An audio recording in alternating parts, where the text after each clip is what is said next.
घेणार आहे. कारण राणा दादा म्हणजे आपले नुसते आमदार नाहीत, दादा म्हणजे जिल्ह्याचे नुसते नेते नाहीत, राणा दादा म्हणजे आपल्या सर्वांची अस्मिता आहे. राणा दादा म्हणजे आपल्या सर्वांचा मान आहे, सन्मान आहे. आणि राणा दादांबद्दल खासदार यांनी परवा एका व्हिडिओमध्ये वक्तव्य केलं की राणा दादांना त्यांनी सांगितलं की टुटू भैयांना उमेदवारी त्यांना लाज वाटली पाहिजे होती. मला आज या व्यासपीठावर आता त्यांना सांगायचंय भैया की लाज तर या जिल्ह्यातल्या लोकांना त्या दिवशी वाटली ज्या दिवशी एका शेतकऱ्यानं तुमचं नाव घेऊन आत्महत्या केली, तरी सुद्धा उद्धव ठाकरेंनी तुम्हाला उमेदवारी दिली. त्या दिवशी या जिल्ह्याला लाज वाटली. लाज त्या दिवशी वाटली ज्या दिवशी प्रसाद योजनेमध्ये आपलं उद्धव ठाकरे सरकार असताना तुम्ही साधा प्रस्ताव दिला नाही. त्या दिवशी या जिल्ह्याच्या नागरिकांना लाज वाटली. लाज या जिल्ह्यातील नागरिकांना तेव्हा वाटली जेव्हा आपलं सरकार असताना आई तुळजाभवानीच्या रेल्वेसाठी आपण एक रुपडी दिली नाही. त्या दिवशी त्याला लाज वाटली. आणि का तुम्हाला लाज त्या दिवशी नाही वाटली ज्या दिवशी एका ड्रग्ज माफियाचा फोटो आमच्या आई तुळजाभवानीच्या सोबत त्या ठिकाणी लावला गेला. त्या दिवशी तुम्ही एक शब्द काढला नाही. त्या दिवशी तुम्हाला लाज का नाही वाटली? आम्हाला लाज त्या दिवशी वाटली ज्या दिवशी ड्रग्ज विषयी आमच्या तुळजापूर शहराची बदनामी होत होती आणि त्याच्यामध्ये तुम्ही सुद्धा सामील झालात. तुम्ही एकाही प्रसार माध्यमाला त्या ठिकाणी सांगितलं नाही की बाबांनो या माध्यमातून आई तुळजाभवानीची बदनामी होती आहे, आपण सत्य जाणून घेऊ.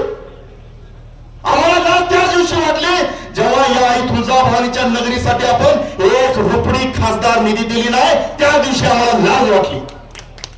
आणि तुम्ही आमच्या नेत्याची लाज करता. माझ्या नेत्याला राजकारण करायचंच कशासाठी? आणि त्यांच्या 70 पिढ्यापासून खातील, चोपून खातील एवढं त्यांच्याकडे आहे. तरी सुद्धा राणा दादा, अर्चनाताई, मल्हार दादा सकाळी 7ला घर सोडतात आणि रात्री 12ला घरी जातात. काय पडलंय त्यांना? कशासाठी करायला?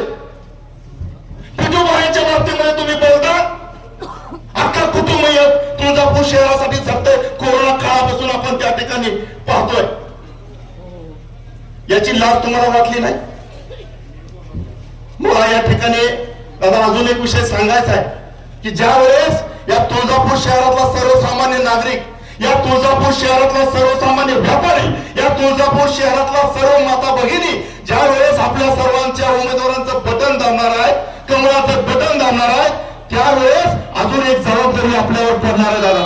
आणि ती जबाबदारी काय आहे?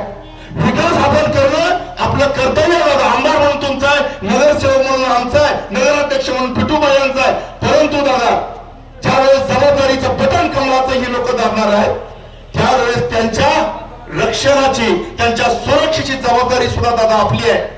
कारण एखादी आपली माऊली, एखादी विद्यार्थिनी ज्यावेळेस शाळेला जाते, ट्युशनला जाते, त्यावेळेस जर कोणी नालायक युवक, मग तो कोणीही असेल, जर त्या माता माऊलीला त्या ठिकाणी असुरक्षित वाटत असेल तर त्या नालायक युवकाला सुद्धा कायद्याची पर्वा न करता त्याला शिकवलं पाहिजे. ही सुद्धा जबाबदारी दादा आपली आहे.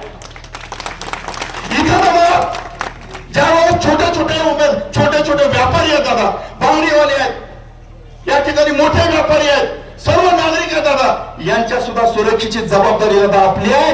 कारण हे ज्या वेळेस कमळाचं बटन दाबणार आहेत, नगराध्यक्षाचं बटन दाबणार आहेत, नगरसेवकाचं बटन दाबणार आहेत, त्या वेळेस दादा ते विकासासोबत ही सुद्धा जबाबदारी आपल्याला त्या ठिकाणी देणार आहे.